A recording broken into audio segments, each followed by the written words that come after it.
এই দুনিয়ার মুসিবত, এই দুনিয়ার বিপদ কোনো বিপদ নয়। চক্ষু দুটো বন্ধ হওয়ার সাথে সাথে সব মুসিবত বিপদ শেষ। এত টাকার দরকার, এত সম্মানের দরকার, গাড়ি দরকার, বাড়ি দরকার, সম্পদ দরকার, বলেন তো চোখ বন্ধ হয়ে গেলে আর কিছুর দরকার হবে নাকি? আসল মুসিবত হলো কিয়ামতের ময়দানে। এমন মুসিবত আল্লাহ তাআলা সেই মুসিবতের দিনের কথা কোরআনে বর্ণনা করেন। কেমন মুসিবতের দিন?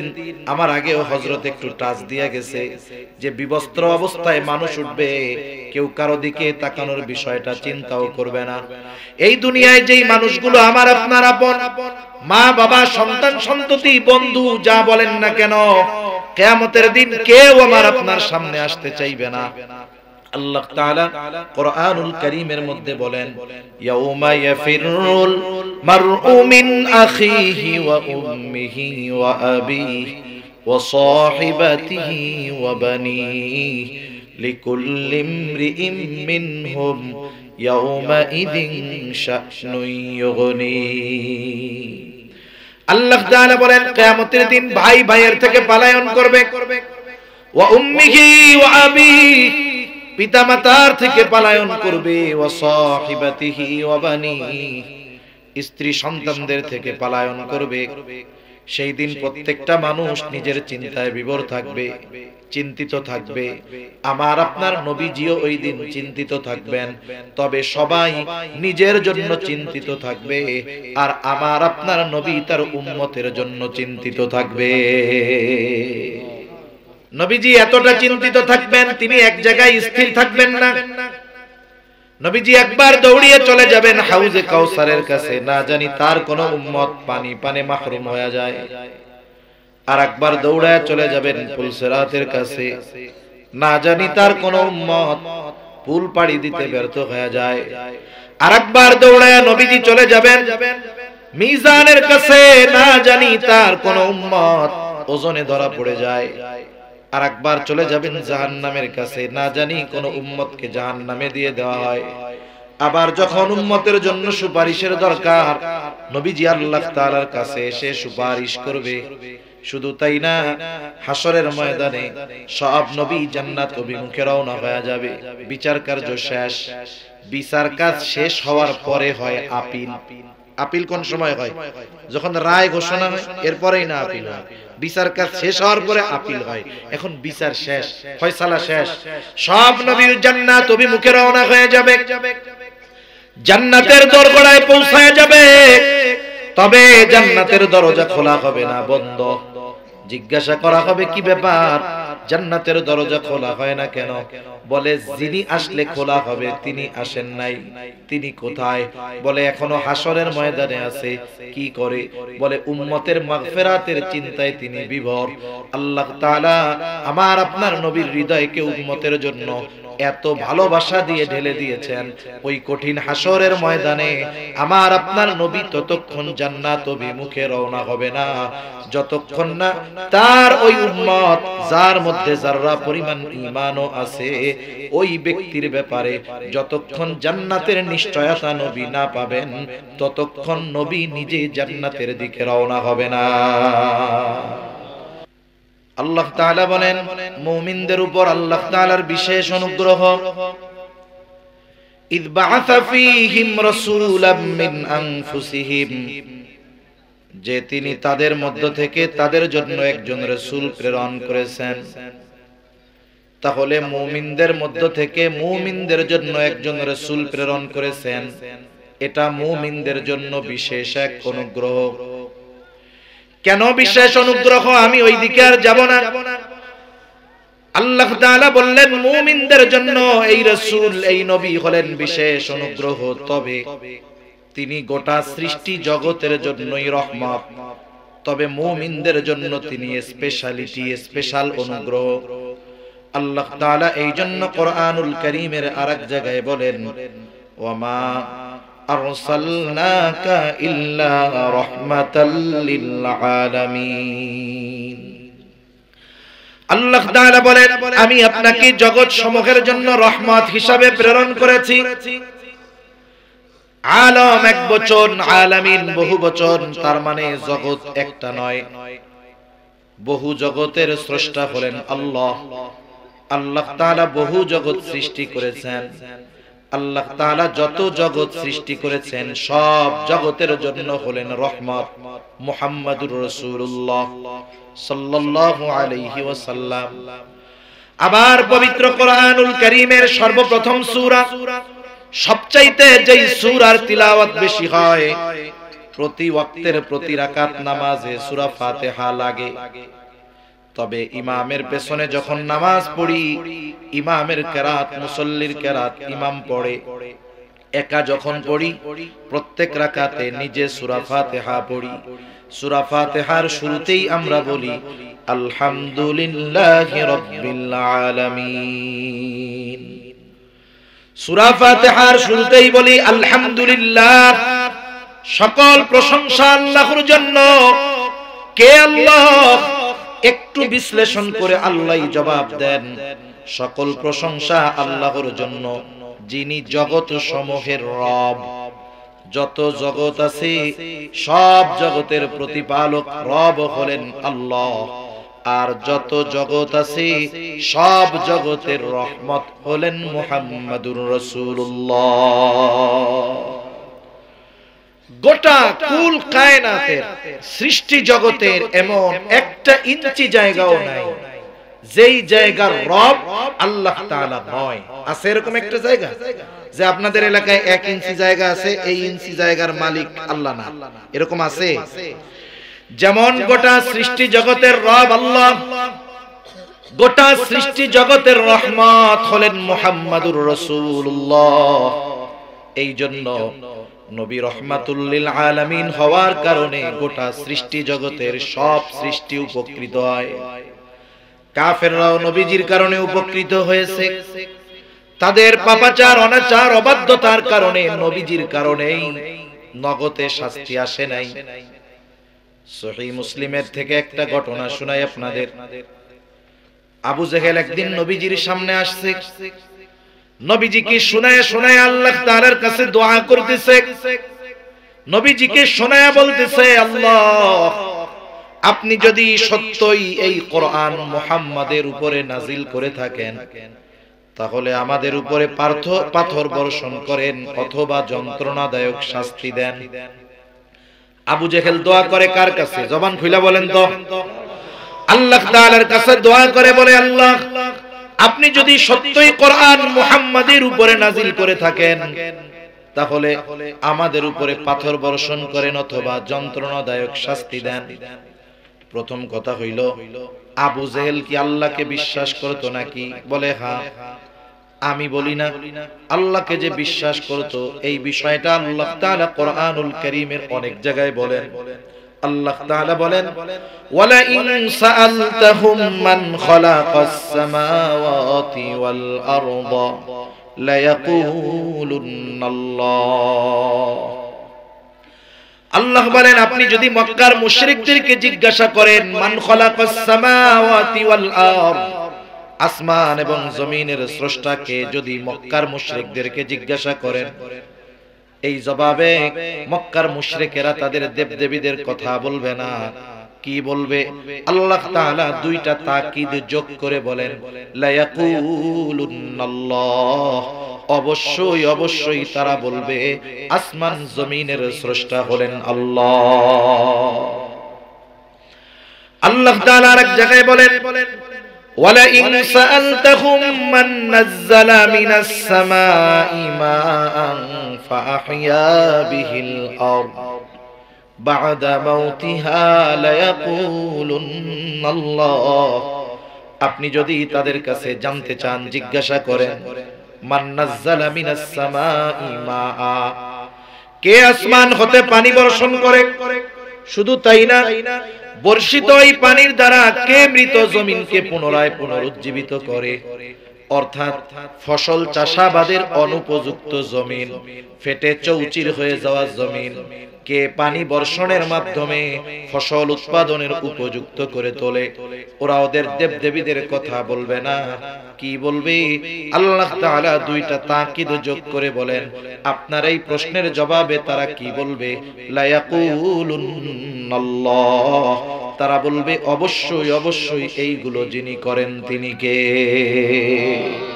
আল্লাহই পানি দেন, আল্লাহই এই জমিনকে, মৃত জমিনকে আবার জীবিত করেন, ফসল চাষাবাদের অনুপযুক্ত জমিনকে উপযুক্ত করে তোলেন। আল্লাহ রাব্বুল আলামিন আরেক জায়গায় বলেন, ওয়ালা ইন সাআলতাহুম মান খালাকাহুম লা ইয়াকুলুনাল্লাহ। আল্লাহ তাআলা বলেন, আপনি যদি তাদেরকে জিজ্ঞাসা করেন তাদের স্রষ্টা কে, তাদেরকে কে সৃষ্টি করেছে, আল্লাহ তাআলা আবার ওই একই কথা, লা ইয়াকুলুনাল্লাহ, অবশ্যই অবশ্যই তারা বলবে আমাদের স্রষ্টা হলেন আল্লাহ। এটা মক্কার মুশরিকদের আল্লাহর প্রতি বিশ্বাস। তবে বিষয় হলো, আল্লাহ তাআলার প্রতি এই বিশ্বাস থাকার পরেও এরা বেঈমান কেন, কাফের কেন? কারণ ওরা আল্লাহ তাআলার সাথে এমন কিছু শিরক করে যার কারণে তাদের এই বিশ্বাস মূল্যহীন হয়ে যায়, এজন্য তারা কাফের। আবার নবীজি আরেক জায়গায় এক হাদিসের মধ্যে আসছে, নবীজি বলেন আল্লাহ তাআলা আবু জেহেলের দোয়াও কবুল করেছে। বদরের দিন সকাল বেলায় আবু জেহেল আল্লাহ তাআলার কাছে দোয়া করে, বলে আল্লাহ, আজকে যারা হকের উপরে আছে, সত্যের উপরে আছে, আপনি তাদেরকে বিজয় দান করেন। নবীজি বলেন আল্লাহ তাআলা আবু জেহেলের দোয়া কবুল করেছেন এবং বদরের দিন যারা হকের উপরে ছিল, সত্যের উপরে ছিল, আল্লাহ তাআলা তাদেরকে বিজয় দান করেছে। আমি যে কথাটা বোঝাতে চাইলাম যে ওরা আল্লাহর অস্তিত্বে বিশ্বাসী ছিল। এখন আবু জেহেল দোয়া করতেছেন নবীজিকে শুনিয়ে শুনিয়ে। দোয়াটা কি? যে আপনি যদি সত্যই কোরআন আবু জেহেলের উপর, মুহাম্মাদের উপরে নাজিল করে থাকেন, তাহলে আমাদের উপরে পাথর বর্ষণ করেন, নাইলে যন্ত্রণাদায়ক শাস্তি দেন। এখন বলেন তো, কোন মানুষ কি নিজের উপরে শাস্তি, আযাব, গজব এগুলা চায়? কেউ চায় না। তাহলে বলার কারণ কি? নবীজিকে শুনিয়ে বলার কারণ কি? নবীজিকে মূলত একটু তিরস্কার করা, একটু খোঁটা দেওয়া, খোঁচা দেওয়া। যেমন অনেক সময় হয় দেখবেন, একটা মানুষ গরিব, দরিদ্র, অসহায় মানুষটা এখন ভালোভাবে শহরে গেছে, টাকা পয়সার মালিক হইছে, অশিক্ষিত ছিল, শিক্ষিত হইছে, এখন গ্রামের মধ্যে সর্বোচ্চ শিক্ষিত ব্যক্তি। এক সময় কি ছিল? সবচেয়ে মূর্খ, গরিব, অসহায়। এখন একটা মানুষের উন্নতি সবাই কিন্তু মেনে নিতে পারে না। উন্নতি দেখে কেউ খুশি হয়, কারো মনে হিংসা লাগে, ঠিক কিনা বলেন? এখন মানুষ প্রশংসা করতেছে ওই লোকের, যে এক সময় কিছুই ছিল না, আল্লাহ তাকে এখন অনেক কিছু দিছে। আমাদের গ্রামের সবচেয়ে শিক্ষিত ব্যক্তি, ধনী ব্যক্তি। ওই ব্যক্তি এক সময় আরেক বাড়িতে কাম করত, যার বাড়িতে কাজ করত সে দূরে দূরে দাঁড়ায় শুনতেছে যে মানুষ ওই লোকের প্রশংসা করতেছে, যেই লোক তার বাড়িতে কাজ করত। এটা এখন আর তার ভালো লাগতেছে না। আগে সে সম্পদশালী ছিল, এখন তার প্রশংসা করতেছে। এখন মানুষের কাছে গিয়া বলে, তোমরা কার কথা কইতেছো? কে এত টাকাওয়ালা হইছে? কে এত শিক্ষিত হইছে? বলে অমক, ওই ব্যক্তি। এখন মানুষ অনেক সময় কয় না, অমকে এরকম হইছে, ওরে আল্লাহ, এই খবর শোনার আগে আমি মরলাম না কেন? এরকম বলার লোক তো আলহামদুলিল্লাহ আপনাদের এদিকে নাই, আছে? এখন বলেন তো, ওই যে বলল যে এই খবর শোনার আগে আমি মরলাম না কেন, আজরাইল যদি তখন এসে বলে মরতে মন চাই, চলো, কি বলবে? যে আসলে সত্যই মরতে চাই না, এমনি এমনি কইছি। আবু জেহেল চায় না তার উপরে পাথর বর্ষিত হোক, আযাব আসুক, কিন্তু নবীকে শুনায়া বলার কারণ কি? নবীকে একটু কষ্ট দিতে চায়। কেমন যেন আল্লাহর কাছে বলে, আল্লাহ, আমি হইলাম এই এলাকার সবচাইতে বড় নেতা, আমার টাকা পয়সার অভাব নাই, লোকবলের অভাব নাই, আর আপনি কোরআন নাজিল করছেন ওর উপরে, এইটা হওয়ার আগে আমি মরলাম না। মূলত কি? নবীজিকে ছোট করতে চায়। নবীজিও বুঝে এইটা, নবীজিকে উদ্দেশ্য করে বলতেছে। আল্লাহর হাবিবকে এমন কথা বলছে, আল্লাহ তাআলা সাথে সাথে নবীজির জবান দিয়া ওহী পাঠায়া দিছে। কেমন যেন আল্লাহ তাআলা বলেন, ও আবু জেহেল রে, তুমি যেটা চেয়েছো তুমি সেটারই উপযুক্ত। তুমি আযাব পাওয়ারই উপযুক্ত, তবে কেন তোমারে আমি আযাব দেই না শোনো। আল্লাহ তাআলা আমার আপনার নবীর জবান দিয়ে বের করেন, নবীকেও বলেন ও আমার হাবিব, ওরা আপনার সাথে যেমন আচরণ করে, যা বলে তাতে শাস্তির উপযুক্ত, তবে কেন আমি শাস্তি দেই না। আল্লাহ তাআলা কোরআনুল কারীমের মধ্যে বলেন, ওয়া মা কানাল্লাহু লিয়ুআযযিবাহুম ওয়া আনতা ফীহিম। আল্লাহ তাআলা বলেন, আপনি যতক্ষণ তাদের মধ্যে আছেন, আপনি তো রহমাতুল লিল আলামিন। যেই জায়গায় রহমত আছে ওই জায়গায় আমি আল্লাহ আযাব দেই কেমনে? শুধুমাত্র আপনি তাদের মধ্যে থাকার কারণে আমি আল্লাহ আপনার সম্মানার্থে তাদের আযাব দেই না। তাহলে এমন আচরণের কারণেও কাফেররা নবীজির জন্য বেঁচে গেছে। ওই নবীর উম্মতের প্রতি দরদ, মায়া, মোহাব্বত, ভালোবাসা, আমাদের প্রতি নবীজির কত মোহাব্বত, কত ভালোবাসা, এটা কল্পনাও করা যাবে না। কেমন ভালোবাসতেন নবীজি, যে যাকে ভালোবাসে তার জন্য চিন্তিত থাকে, ঠিক কিনা বলেন? নবীজিও উম্মতের জন্য চিন্তিত ছিলেন। আব্দুল্লাহ ইবনে আমর ইবনুল আস রাদিয়াল্লাহু তাআলা আনহু বলেন, আন্নান নবী সাল্লাল্লাহু আলাইহি ওয়াসাল্লাম তাআলা মা কাউলুল্লাহি আযজা ওয়া জাল্লা ফি ইব্রাহিম আলাইহিস সালাম। এক মজলিসের মধ্যে সবাই বসা, নবীজি কোরআন থেকে ওই আয়াত তিলাওয়াত করলেন যা ইব্রাহিম আলাইহিস সালামের ব্যাপারে আল্লাহ নাজিল করেছে। কি নাজিল করেছে ইব্রাহিম আলাইহিস সালামের ব্যাপারে? ইব্রাহিম আলাইহিস সালাম তার গুনাহগার উম্মতের ক্ষমা চেয়ে আল্লাহ তাআলার কাছে দোয়া করতেছে।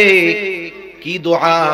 পবিত্র কোরআনুল কারীমের 13তম পারা সূরা ইব্রাহিমের মধ্যে আল্লাহ তাআলা বলেন, রব্বি ইন্নাহুন্না আযলালনা কাসীরাম মিনান নাস ফামান তাবিআনি ফাইন্নাহু মিন্নি ওয়া মান আসানি ফাইন্নাকা গফুরুর রহিম। ইব্রাহিম আলাইহিস সালাম বলতেছে, রব, এই প্রতিমাগুলো, এই মূর্তিগুলো অধিকাংশ মানুষকে পথচ্যুত করে ফেলেছে, পথভ্রষ্ট করে ফেলেছে। তবে ফামান তাবিআনি ফাইন্নাহু মিন্নি, যারা আমার আনুগত্য করেছে তথা মূর্তি পূজা বাদ দিয়ে ঈমান এনেছে, ফাইন্নাহু মিন্নি, সে তো আমার দলভুক্ত। তবে ওমান আসানি, যারা ঈমান আনে নাই, যারা আমার আনুগত্য করে নাই, ঈমান যদিও না আনে, তারা তো ইব্রাহিম আলাইহিস সালামেরই উম্মত, ঠিক কিনা বলেন? নবীজির নবুয়তির পর থেকে নিয়ে কিয়ামত পর্যন্ত এই পৃথিবীতে যত মানুষ আসবে, হোক সে মুমিন হোক সে কাফের, সকলেই নবীজির উম্মত। ইব্রাহিম আলাইহিস সালাম তার গুনাহগার উম্মতের ব্যাপারে চিন্তিত, কারণ অনেক সময় বিষয়টা এমন হয়, নবীগণ গুনাহগার উম্মতের ব্যাপারে চিন্তিত বেশি থাকেন। যেমন একটা মানুষের যদি 4টা ছেলে থাকে, 4 ছেলের 3 ছেলে খুব ভালো, একেবারে ইমানদার, পরহেজগার, নামাজি, মুত্তাকি, আর একটা ছেলে সবচাইতে খারাপ। এই 3 জনের ভালোকে যদি একদিকে রাখা হয়, একজনের খারাপই তার চাইতে বেশি হবে। এখন বলেন তো, মা বাবা সব সময় ওই ভালো 3 জনকে নিয়ে বেশি চিন্তা করে নাকি খারাপটাকে নিয়ে চিন্তা বেশি করে? শুধু তাই না, যখনই আল্লাহর কাছে দোয়া করে বলে, আল্লাহ আমার এই ছেলেটা যদি ভালো হয়ে যাইতো, ওকে যদি ভালো দেইখা মরতে পারতাম, তাহলে মরেও শান্তি পাইতাম। এই চিন্তার কারণে, মোহাব্বতের কারণে, ভালোবাসার কারণে খারাপ হলেও ওর জন্য চিন্তা বেশি থাকে। কেন? বলে মা তো তার বাচ্চারে, সন্তানকে ভালোবাসে, বাপ তার সন্তানকে ভালোবাসে। এই ভালোবাসার কারণে খারাপ সন্তানের ভালো হওয়ার ব্যাপারে আল্লাহর কাছে বলে, ঠিক কিনা বলে? বলেন তো, মা বাবা সন্তানকে যত ভালোবাসে, তার চাইতে নবী তার উম্মতদেরকে বেশি ভালোবাসে না কম ভালোবাসে? কোন সন্দেহ আছে? কোন সন্দেহ নেই। আসলে কে ভালোবাসে আমাদের? ভালো তো বাসে সে, মুসিবতে পাশে থাকে যে। আপনি মনে করেন এখান থেকে সুনামগঞ্জ গেছেন, একটা লোক আপনারে শুধু, আপনার এলাকার মানুষ আপনারে শুধু বলে ভাই আপনারে খুব ভালোবাসি, আপনার জন্য জীবন দিয়া দিব। আপনার কানের কাছে এসে শুধু এই ওয়াজ শোনায়, কি বলে? আপনাকে খুব ভালোবাসি ভাই, আপনার লাগি জীবন দিয়া দিব। আপনি মনে করতেছেন যাক পাইছি এমন এক লোক, আমারে যদি কেউ আঘাত করে সে আমার পাশে থাকবে, মুসিবতে পাশে থাকবে। তা আপনি এই লোকটাকে নিয়ে, যে আপনারে খুব ভালোবাসার গল্প দেয়, এর নিয়ে গেছেন সুনামগঞ্জ।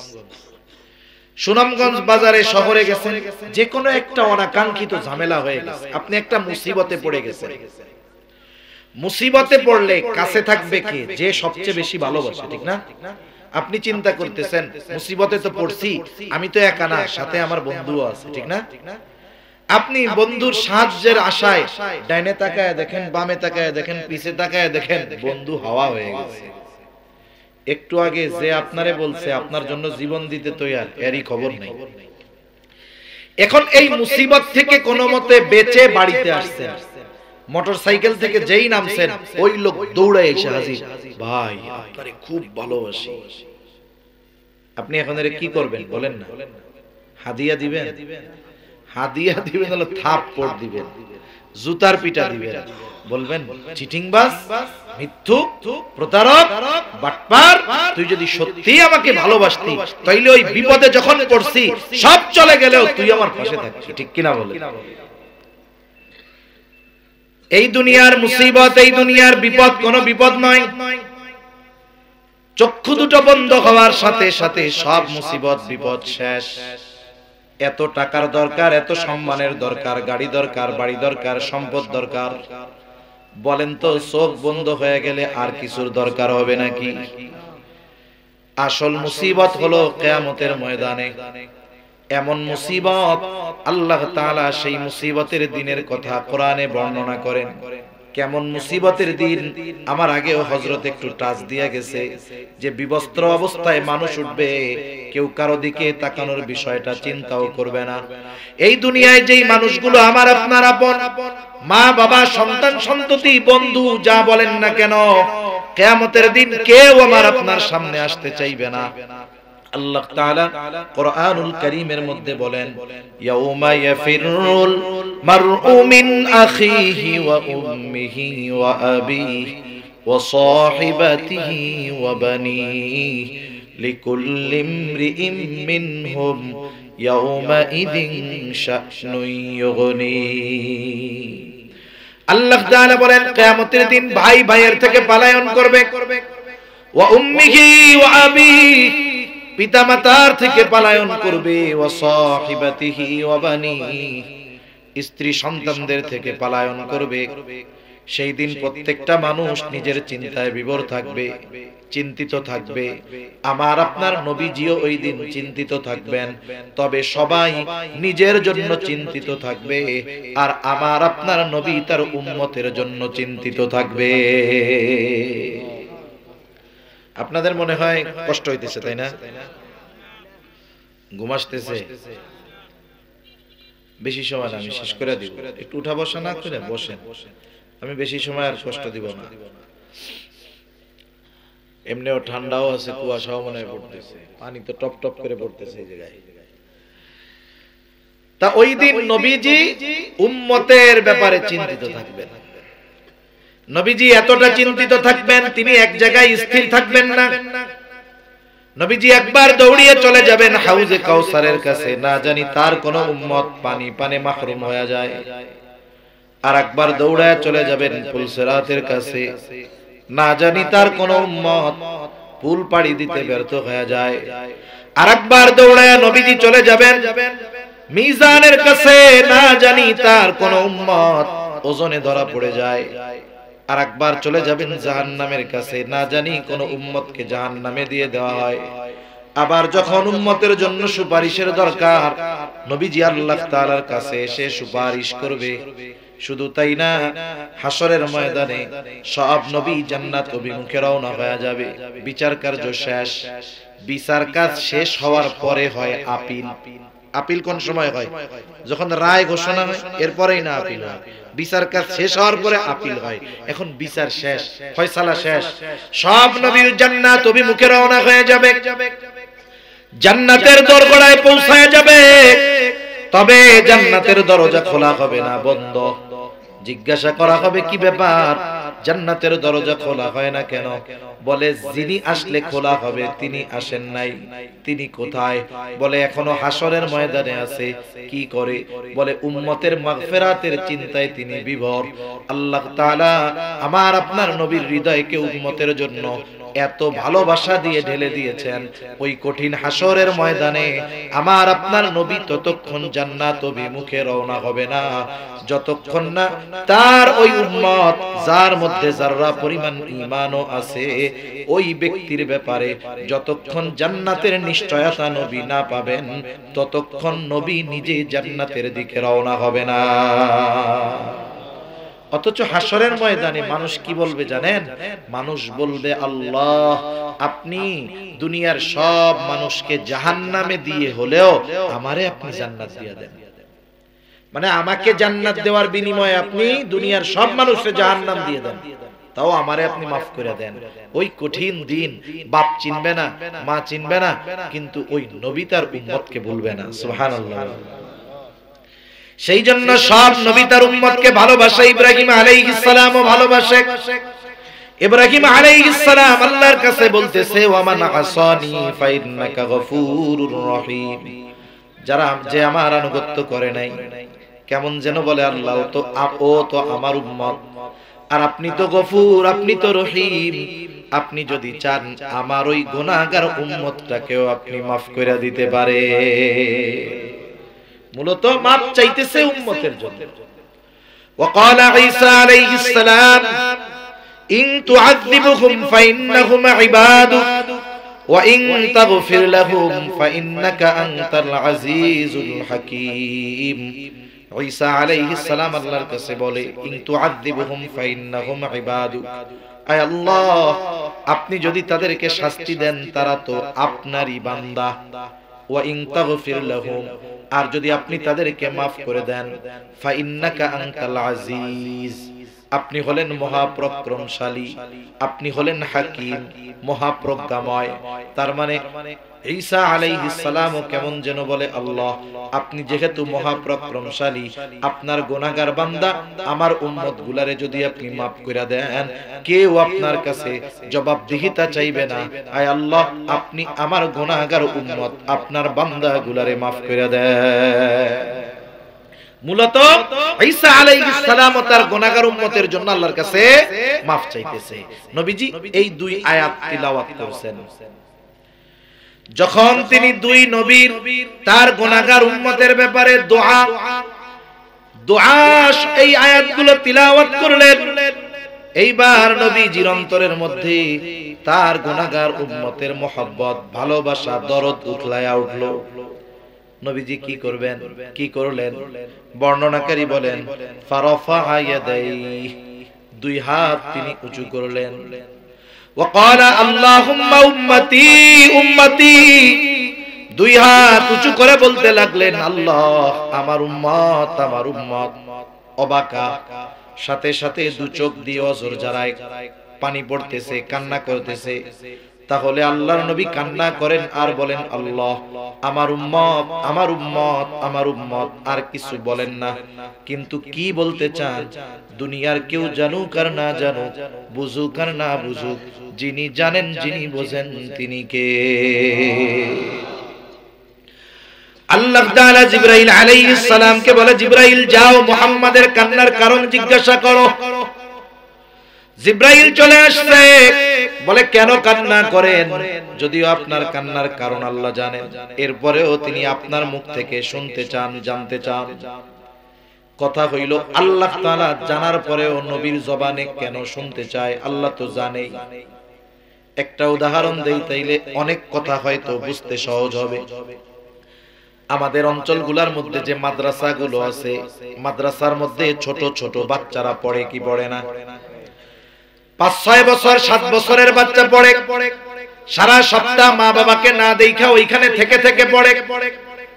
এইবার যখন বৃহস্পতিবার আসে, বৃহস্পতিবার আসরের পরে বিকাল বেলা ছোট্ট একটা বাচ্চা হুজুরের সামনে গিয়ে কান্না করে। বৃহস্পতিবার বিকালে ছোট বাচ্চা হুজুরের সামনে গিয়া কাঁদতেছে, কিছু কইতে পারে না। বলেন তো বৃহস্পতিবার বিকালে ছোট কোনো ছাত্র গিয়ে যদি হুজুরের সামনে কান্না করে, এই কান্নার কারণ কি আপনারা কোন তো? বাড়িতে যাইতে চায়, ছুটি চায়। আপনারা আমরা যেহেতু বুঝি, হুজুরে কান্নার কারণ মনে হয় বুঝে না। বুঝে? হুজুর আরো ভালো বুঝে, কিন্তু কিছু বলে না, উল্টা জিজ্ঞাসা করে কান্না করো কেন? এইবার ওই বাচ্চাটার কান্নার গতি আরো বাড়ে। হুজুর বলে যতই কান্না করো লাভ নাই, কি জন্য কান্না করতেছ ওইটা আগে মুখ দিয়া কও। এইবার ছোট বাচ্চা কান্না জড়িত কণ্ঠে বলে, হুজুর আমার মায়ের জন্য আমার বুকটা পুড়তেছে, কলিজাটা পুড়তেছে, একটু ছোট বোনটারে দেখতে মন চায়, একটু বাড়িতে যাইতে মন চায়, এই জন্য কাঁদতেছি, ছুটি দেন। এইবার হুজুর একটা হাসি দিয়া বলে, ঠিক আছে যাও, আগামীকাল সন্ধ্যার আগে আবার চলে আসবা। এখন কথা হলো, এই ছেলেটার কান্নার কারণ হুজুর জানার পরেও বোঝার পরেও কেন এর মুখ দিয়ে শুনতে চায়? বলে এই জায়গায় ওস্তাদ ছাত্রের একটা মহব্বত, ভালোবাসা কাজ করে। আল্লাহ তাআলা সব জানার পরেও কেন নবীজির জবান দিয়ে শুনতে চায়? কারণ এখানেও আমার আপনার নবীর প্রতি আল্লাহ তাআলার ভালোবাসা, মহব্বতের বহির প্রকাশ। এই জন্য আল্লাহ তাআলা আমার আপনার নবীর জবান দিয়ে শুনতে চায়। এইবার জিবরাইল আমিনকে পেয়ে আমার আপনার নবী প্রাণ খুলে উম্মতের ব্যাপারে সব বললেন। জিবরাইল আলাইহিস সালামও গিয়া আল্লাহর কাছে বললেন। আল্লাহ তাআলা বলেন, জিবরাইল যাও মুহাম্মদকে গিয়ে বলে দাও, আমি অচিরেই তাকে তার উম্মতের ব্যাপারে সন্তুষ্ট করব, আমি তাকে তার উম্মতের ব্যাপারে অসন্তুষ্ট করব না। অনেকগুলো হাদিস, এই ভালোবাসার হাদিস বলা যাবে, আমি বেশি লম্বা করব না বিধায় সংক্ষিপ্ত সারে বলি। দুনিয়ার সব হাদিস ঘটনা একদিকে রাখেন, কিছু কিছু সময় আছে, কিছু কিছু কথা, এক ব্যক্তির কথা হাজার ব্যক্তির কথার চাইতে মর্যাদাপূর্ণ হয়, বিশ্বাসযোগ্য হয়, ঠিক কিনা বলেন? আমার আপনার নবী যে আমাকে আপনাকে ভালোবাসে, নবী যে তার উম্মতকে ভালোবাসে, দুনিয়ার মানুষের কথা বাদ দেন, এই ভালোবাসার সাক্ষ্য আল্লাহ তাআলা কোরআনুল কারীমের মধ্যে ওহী নাজিল করে জানায়া দিয়েছে। নবীজি আমাদের কত ভালোবাসে, এই ভালোবাসার খবর আমাদের দিবেন কে? আল্লাহ তাআলা সেই কথাই বলেন, লাকাদ জাআকুম রাসূলুম মিন আনফুসিকুম আজিজুন আলাইহি মা আনিতুম হারিসুন আলাইকুম বিল মুমিনিনা রাউফুর রহিম। আল্লাহ তাআলা বলেন, লাকাদ জাআকুম রাসূলুম মিন আনফুসিকুম, তোমাদের মধ্য থেকে তোমাদের জন্য এমন একজন রাসূলের আগমন ঘটেছে। এই রাসূলের কোয়ালিটি কি? এই রাসূল কেমন? আল্লাহ তাআলা আমাদেরকে বলতেছেন, তোমাদের মধ্য থেকে তোমাদের জন্য এমন একজন রাসূলের আগমন ঘটেছে। এই রাসূল কেমন তোমাদের জন্য? এক নাম্বার, আল্লাহ তাআলা বলেন, আজিজুন আলাইহি মা আনিতুম, তোমাদের জন্য যেই বিষয়টা কষ্টের সেটা তার জন্য কষ্টকর। মানে উম্মত যেটাতে কষ্ট পায়, নবীজিও সেটাতে কি পায়? কষ্ট পায়। এগুলো সমব্যথী, সমব্যথী। আমার কষ্টটা আরেকজন অনুভব করে। কেন করে? একজন কষ্ট পাইলে আরেকজন কেন করে? এটা কিভাবে সম্ভব? আমি একটা উদাহরণ দেই, তাইলে বুঝতে সহজ হবে আশা করি। কষ্ট হয় না তো আপনাদের? এক লোকের একটা বাচ্চা আছে, 3 বছর 2.5 বছর বয়স।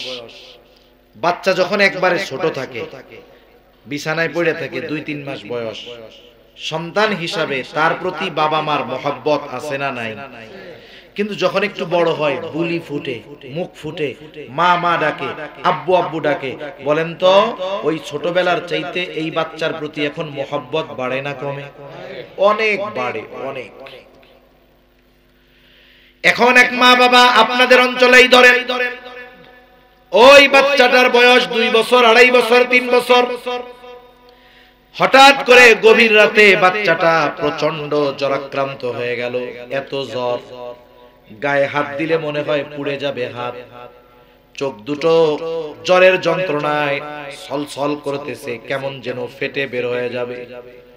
কষ্টে তার চোখ দিয়ে পানি পড়তেছে, 2-2.5 বছর বয়স, শরীরটা জ্বরে থরথর করে কাঁপতেছে, সাথে সাথে কষ্টের তীব্রতায় মুখ দিয়ে আহ আহ শব্দ বের হইতেছে। ছোট বাচ্চা, এই গভীর রাত, ডাক্তারের কাছে নিয়ে যাওয়ার কোনো উপায় নাই, ওষুধ খাওয়াবে ফার্মেসিও নাই, হসপিটালে নিবে যাবার ব্যবস্থাও নাই। ওই বাচ্চাটার প্রচন্ড কষ্ট হয়, ওই বাচ্চার পাশে তার মা বাবা বসা আছে, দেখতেছে বাচ্চার ওই অবস্থা। আপনারা যারা বুঝবেন তারা বুঝবেন। বলেন তো, ওই বাচ্চাটা জ্বরাক্রান্ত হয়ে যেমন কষ্ট পায়, ওই বাচ্চার মা বাবা বাচ্চার চাইতে কষ্ট বেশি পায় নাকি কম পায়? নিঃসন্দেহে বেশি পায়। এটা পাওয়ার কারণ কি? আরেকজনের বাচ্চার এই অসুস্থতা আমাকে আপনাকে ওই কষ্ট তো দিবে না, কিন্তু ওই মা বাবার লাগে কেন? বলে এটারও কারণ মহব্বত। কি বলেন? ভালোবাসা। সন্তানের কষ্ট মা বাবার সহ্য হয় না, সন্তানের কষ্টটা মা বাবা অনুভব করে। আমি আগেই বলেছি, বলেন তো আমাকে আপনাকে মা বাবার চাইতে নবী বেশি ভালোবাসে না কম ভালোবাসে? তাইলে সন্তান কষ্ট পাইলে যদি মা বাবা কষ্ট পায়, উম্মত কষ্ট পাইলে নবীজি কষ্ট পাবে না? এজন্য আল্লাহ তাআলা বলেন আজিজুন আলাইহি মা আনিতুম, এরপরে বলেন হারিসুন আলাইকুম, তিনি তোমাদের জন্য কল্যাণকামী। নবীজি সর্বদা সব সময় উম্মতের কল্যাণের ব্যাপারে চিন্তা করতেন, যেটাতে উম্মতের কল্যাণ সেটাই করতেন। আল্লাহ তাআলা রাসূল আকরাম সাল্লাল্লাহু আলাইহি ওয়াসাল্লাম বলেন, আল্লাহ তাআলা প্রত্যেকটা নবীকে তার উম্মতের ব্যাপারে বিশেষ একটা দোয়া করার সুযোগ দিয়েছে, এবং এই দোয়া কবুল করার প্রতিশ্রুতি আল্লাহ তাআলা দিয়েছে। সব নবী তার উম্মতের ব্যাপারে ওই দোয়াটা দুনিয়ায় করে ফেলছে। নবীজি বলেন আমি এটাকে সংরক্ষণ করে রাখছি। কেন? বলে কিয়ামতের দিন ওই দোয়াটাকে আমি আমার উম্মতের জন্য সুপারিশ হিসাবে ব্যবহার করব। শুরুতে আরেকটা কথা বলছি, মনে আছে কিনা জানি না। আসলে বিষয় হলো, যারা আলোচনা করে, ওয়াজ নসিহত করে, এক একজনের বলার তর্জ ধরন এক এক রকম। অনেক সময় দেখা যায় একজন সামনে আসতেছে যেটা বলতেছে, আবার অনেকে আছে যে তার পিছের আলোচনা মনে না রাখলে, খেয়াল না করলে পরবর্তীটা বোঝা কঠিন হয়ে যায়। যেমন দেখবেন যখন আল্লামা নুরুল ইসলাম অলিপুরি সাহেব ওয়াজ করে, আপনাদের এলাকার অন্যতম মুফাসসির হযরতুল আল্লাম কি জানি নুরুল ইসলাম সাহেব, খান সাহেব হুজুর বয়ান করে, ওনাদের আলোচনাগুলো যদি শুরু থেকে শেষ একটু খেয়াল না রাখা হয়, ওটা চেইনের মতো, শিকলের মতো, একটার সাথে আরেকটা জুড়ে আছে, একটা ছুটছে তো বাকি সব আলাদা হয়ে যায়, ঠিক না? এজন্য পিছের কথাগুলো খেয়াল রাখতে হয়, তাহলে পরবর্তীটা বুঝতে সহজ হয়। আল্লাহ তাআলা প্রথমে বললেন তিনি হলেন আজিজুন আলাইহি মা আনিতুম হারিসুন আলাইকুম, নবী এমন নবী তোমাদের জন্য সমব্যথী, তোমাদের কল্যাণকামী। তবে এটা সবার জন্য। নবী মুমিনেরও কল্যাণ চান, তার উম্মত যে কাফের তারও কল্যাণ চান। নবীজি তার উম্মত ঈমানদারটাও যদি জাহান্নামে যায়, পাপের কারণে কষ্ট পাবেন, আর যেটা কাফের হয়ে জাহান্নামে যাবে ওটার জন্য কষ্ট পান, ঠিক কিনা বলেন? এটা তো সবার জন্য হলো আমভাবে, তাহলে স্পেশাল ভাবে মুমিন উম্মতের জন্য নবী কেমন? কারণ আল্লাহ তাআলা শুরুতে বলছে লাকাদ মান্নাল্লাহু আলাল মুমিনিন, মুমিনদের জন্য আল্লাহ তাআলার বিশেষ অনুগ্রহ যে তিনি তাদের মধ্য থেকে তাদের জন্য একজন রাসূল প্রেরণ করেছেন। তাহলে বোঝা গেল মুমিনদের জন্য নবী স্পেশাল কিছু, মুমিনদের জন্য নবী স্পেশাল কিছু। মুমিনদের জন্য একটা কষ্ট সবাই যদি পায়, এটা সবাই মানুষ হিসাবে খারাপ লাগবে, কিন্তু যখন সন্তান কষ্ট পাবে, অন্যদের কষ্ট পাওয়ায় যতটুকু খারাপ লাগছে, নিজের ছেলেটা পাইলে কষ্ট কম লাগবে না বেশি লাগবে? যারা ঈমান এনেছে তারা তো স্পেশাল উম্মত, এই জন্য স্পেশাল উম্মতের প্রতি নবীজি কেমন? আল্লাহ তাআলা বলেন বিল মুমিনিনা রাউফুর রহিম, আর নবীজি মুমিনদের জন্য হলেন রাউফ, মুমিনদের জন্য হলেন রহিম। রাউফুর রহিম এই শব্দ দুটি আল্লাহ তাআলার গুণবাচক শব্দ। দুনিয়ার কোন মাখলুক রাউফ হতে পারে না, দুনিয়ার কোন মাখলুক রহিম হতে পারে না। জবান খুলে বলেন তো রউফুর রহিম কে? ওই আল্লাহ রউফুর রহিম অর্থ হলো অতি সদয় পরম দয়ালু। কে? জোরে বলেন, আরো জোরে বলেন কে? ওই অতি সদয় পরম দয়ালু আল্লাহ তার নবীর উম্মতের প্রতি কেমন সদয় কেমন দয়া, এটা বোঝাতে গিয়ে আলাদা শব্দ ব্যবহার করেন নাই, বরং নিজের গুণবাচক এই শব্দ দুটি নবীর সাথে ব্যবহার করে বলেন এই নবী হলেন এমন এক নবী বিল মুমিনিনা রাউফুর রহিম, নবী হলেন মুমিন উম্মতদের জন্য অতি সদয় পরম দয়ালু। আপনারা কথাটা বুঝেন নাই, যদি বুঝতেন সুবহানাল্লাহ এইরকম না খাওয়াইয়া মানুষের মতো বের হইতো না। আল্লাহ যে নবীর শানে কি বলেছে এটা আপনারা বুঝেন নাই, আমি বুঝাইতে পারি নাই, এটা আমার ব্যর্থতা। কিন্তু যদি উলামায়ে কেরাম থাকে ওনারা বুঝতে পারছেন যে আল্লাহ তাআলা নবীর ব্যাপারে কি শব্দ ব্যবহার করেছে এটা ওনারা বুঝতে পারছেন। যদি আপনারা বুঝতেন তাহলে সুবহানাল্লাহ ওই না খাওয়াইয়া মানুষের মতো বের হইতো না, জবানটা খুলে বলতেন সুবহানাল্লাহ যে নবীর ব্যাপারে আল্লাহ কি বলছে। আমরা আল্লাহকে বলি আল্লাহ আপনি রউফুর রহিম, আল্লাহ নবীজিরে বলতেছে আপনি রউফুর রহিম। সুবহানাল্লাহ বলেন। উম্মতের ব্যাপারে আপনি রউফুর রহিম, তাহলে নবীজির উম্মতের প্রতি কেমন ভালোবাসা বুঝতে বাকি আছে। এখন বলেন, যিনি আমাদেরকে এত ভালোবাসেন, যিনি আমাদের এত মহব্বত করেন, তার এই মহব্বতের প্রতিদান দেওয়ার দরকার আছে না নাই? যে দিবে সে তো ভালো, যে না দিবে ওটা তো মির্জাফর, ঠিক কিনা বলেন?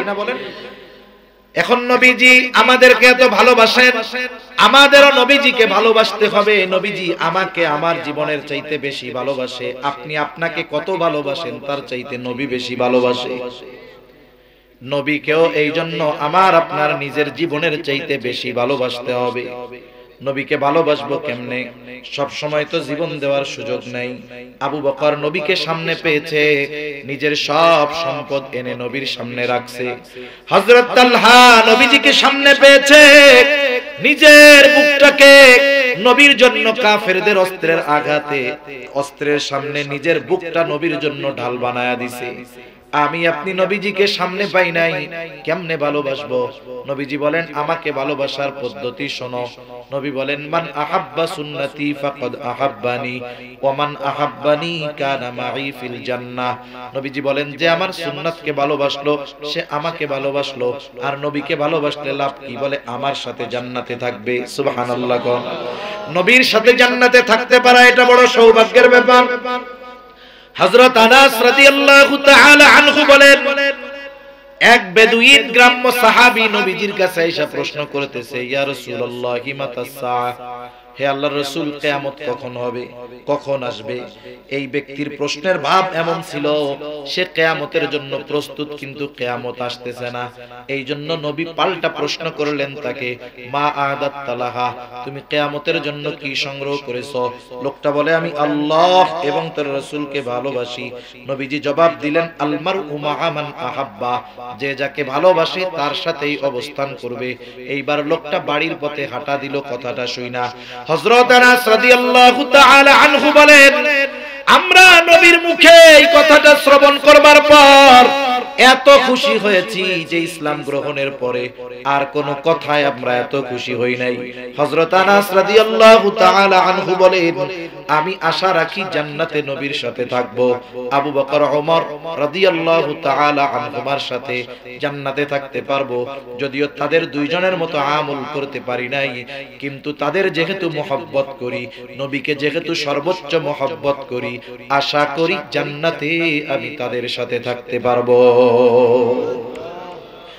তাহলে নবীর সুন্নাতকে মহব্বত করলে নবীর সাথে জান্নাতে থাকা যায়। জান্নাতে যদি নবীর সাথে থাকতে হয় আগে তো জান্নাতে যাওয়া লাগবে, ঠিক কিনা বলেন? জান্নাতে কে যাবে? মূলনীতি নবীজি বলেন, কুল্লু উম্মতি ইয়াদখুলুনাল জান্নাতা ইল্লা মান আবা। নবীজি বলেন আমার সব উম্মত জান্নাতে প্রবেশ করবে, আবা উম্মত ছাড়া। জিজ্ঞাসা করা হলো আবা উম্মত কারা? নবীজি বললেন মান আতাআনি দাখালাল জান্নাহ ওয়া মান আসানি ফাকাদ আবা। নবীজি বলেন আমার আনুগত্য যে করেছে সে জান্নাতে যাবে, আর আনুগত্য যে করে নাই আবা উম্মত সে জাহান্নামে যাবে। এই দুই হাদিসের সমন্বয় হলো যেই ব্যক্তি নবীর সুন্নতকে মুহাব্বতের সাথে অনুসরণ করবে, নবী বলেন সে জান্নাতে যাবে, শুধু যাবে তা নয় আমার সাথে জান্নাতে থাকবে। তাহলে নবীর সাথে জান্নাতে যদি থাকতে হয়, নবীর ভালোবাসার প্রমাণ যদি দিতে হয়, তাহলে নবীর সুন্নাতকে মুহাব্বতের সাথে অনুসরণ করতে হবে, ঠিক কিনা বলেন? সর্বশেষ কথা একটা বলি, দুনিয়ার হায়াতটা সুন্নাতের সাথে অতিবাহিত করার দরকার, নাইলে কি হবে জানেননি? আপনাদের এলাকায় লোকজন মারা যায় না?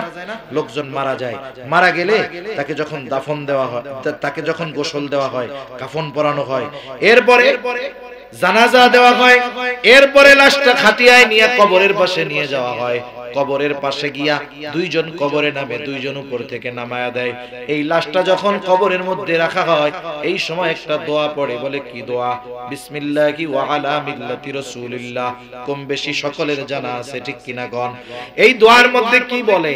মূলত এই দোয়ার মধ্যে ওই ব্যক্তির ব্যাপারে আল্লাহকে বলা হয়, আল্লাহ আপনার নামে এমন একজন ব্যক্তিকে এখন কবরে রাখতেছি যার গোটা জীবন সুন্নতের উপরে চলেছে, যে মরার সময় সুন্নতের উপরে ছিল, এখন তাকে যখন কবরস্থ করতেছি সুন্নতের উপরে আছে। কত সুন্দর কথা!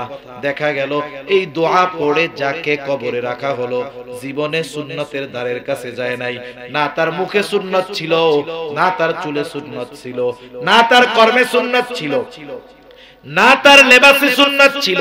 এখন বলেন তো ওই ব্যক্তির ব্যাপারে যদি এই দোয়া পড়ে কবরে রাখা হয়, ওই ব্যক্তির ব্যাপারে এই দোয়া, এই কথাটা সত্য হবে নাকি মিথ্যা হবে? একটু চিন্তা কইরেন বাড়িতে গিয়া। যারা মাইকে শুনতেছেন ঘরে শুয়ে শুয়ে, তারা এখনই চিন্তা শুরু করেন। কি চিন্তা করবেন? চিন্তা কইরেন। মরণ কার কখন আসে বলা যায় না, ঠিক কিনা বলেন? এখান থেকে আমি আমার বাসায় ফিরে নাও যেতে পারি, এটাই বাস্তবতা। একটু চিন্তা কইরেন এইটা, যে আমি যদি এখন মারা যাই, আমার ব্যাপারেও তো কবরে রাখার সময় ওই দোয়াটা বলবে, আমার ব্যাপারে ওই কথাটা, ওই দোয়াটা সত্য হবে কিনা? যদি এখনই মইরা যাই, এখনই যদি আমার ব্যাপারে এই দোয়াটা সত্য হয়, তাইলে আমি কামিয়াব। আর যদি কবরে রাখার সময় দোয়াটা আমার ব্যাপারে মিথ্যা হয়, একটু চিন্তা কইরেন, কবরে রাখার পরে নতুন এক সফর। মানুষ মারা যাওয়ার মাধ্যমে সবকিছু শেষ হয়ে যায় না, বরং নতুন আরেকটা শুরু হয়, ঠিক কিনা বলেন? অনন্তকালের সফর শুরু হবে। ওই সফরের প্রথম ঘাঁটি হইল কবর, ওই সফরের প্রথম ঘাঁটি হইল কবর। কবরে যেন আরামে থাকতে পারে, এই জন্য হলো ওই কথাটা হলো সত্যায়ন, যে আল্লাহরে এমন এক বান্দাকে কবরে রাখতেছি যে নবীর রঙে রঙ্গিত। এখন দেখা গেল ওকে কবরে রাখার পরে আসলে ও নবীর সুন্নাতের সাথে কিছুই ছিল না। আমাদের বাংলাদেশেও দেখবেন সরকারি কাজকর্মের জন্য অনেক সময় সত্যায়ন লাগে, কি লাগে না? অনেকে সত্যায়ন করতে গিয়া নিজেই অফিসার হয়ে যায়। এখন যদি গভর্নমেন্টের লোক টের পায় যে এই সত্যায়ন ও নিজে কইরা অমুকের নামে চালায়া দিছে, কঠিন শাস্তি হবে। কি হবে বলেন? কারণ এই সত্যায়নটা সত্য না মিথ্যা? এখন ওই যে ওর নামে সত্যায়ন কইরা কবরে রাখলো, আসলে সুন্নতের খবর নাই। কয় আল্লাহ সুন্নতের উপরে ছিল, সুন্নতের উপরে মরছে, এখনো আছে, আপনার নামে এই লোকটারে কবরে রাখলাম। তাহলে আমার আপনার অনন্তকালের সফরের প্রথম ঘাঁটি কবর। ওই কবরে রাখার সময় যেই দোয়াটা পড়া হবে, ওই দোয়াটার সাথে আমার ব্যক্তিত্বের সাথে, আমলের সাথে, সুরতের সাথে যদি মিল না থাকে, এর চাইতে দুর্ভাগ্যের আর কোনো কিছুই হতে পারে না। এজন্য জীবনটাকে এমন ভাবে সাজাবো, এমন ভাবে জীবনটাকে সাজাবো, যেখানেই থাকি না কেন, যেখানেই যাই না কেন, যখনই হোক না কেন, এখনই যদি মালাকুল মউত চলে আসে, মৃত্যু যদি হয়ে যায়, আমাকে কবরে রাখার সময় ওই দোয়াটা যেন আমার ব্যাপারে সত্য হয়।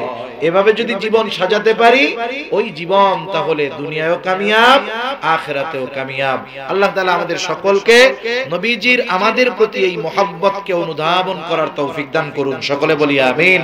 নবীর এই মুহাব্বতের মর্যাদা সম্মান রক্ষার্থে আমাদেরকেও যেই কর্মগুলো করলে নবীকে ভালোবাসা হবে, সেই কর্মগুলো যথাযথভাবে করার তৌফিক আল্লাহ দান করেন। সকলে বলি আমিন। ওয়া আখিরু দাওয়ানা আনিল হামদুলিল্লাহি রাব্বিল আলামিন। আসসালামু আলাইকুম ওয়া রাহমাতুল্লাহি ওয়া বারাকাতুহু।